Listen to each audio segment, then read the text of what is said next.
So I thought I'd make a quick video just showing you the equipment that we carry inside an emergency responder car. Starting off with the primary response bag. We carry this into every job with us, and it contains some life-saving equipment. Starting on the top left, we have a small dressings pouch. This contains plasters and some dressings.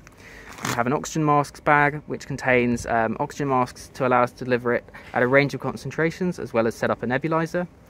In the airways pouch here, we have some adjuncts that allow us to keep someone's airway open if they can't do it themselves, for example if they're unconscious, as well as our drugs pack here, which contains the drugs that emergency responders can give, which is glucogel, salbutamol and aspirin. Over here we have an oxygen cylinder, and there's some more in the car, and some bag valve masks. These allow us to ventilate someone if they're in cardiac arrest. Over here we have our observations pouch, which contains everything we need to take the patient's observations, so a blood glucose monitor, a thermometer, a pulse oximeter and a blood pressure monitor. And then if we come back to the car itself, we have our defibrillator, which can be used on both adults and children to deliver a shock during cardiac arrest.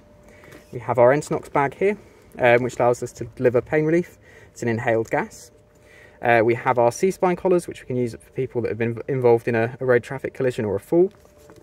And then if we come up to the top shelf here, we have a dressings pouch, which contains bandages and dressings, a trauma bag, which contains some slightly more serious dressings and some other trauma equipment that can be used by ambulance crews, an infection prevention control pack, which contains personal protective equipment for us to use at a job if we're likely to need it, as well as a burns pack, which contains dressings and cling film.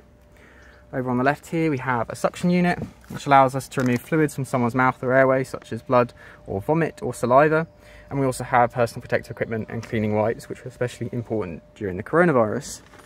If we come around to the side of the car, all of our cars have drawers which contain spares of all the equipment that we're going to use, and also blankets and helmets if we go to a job that requires them.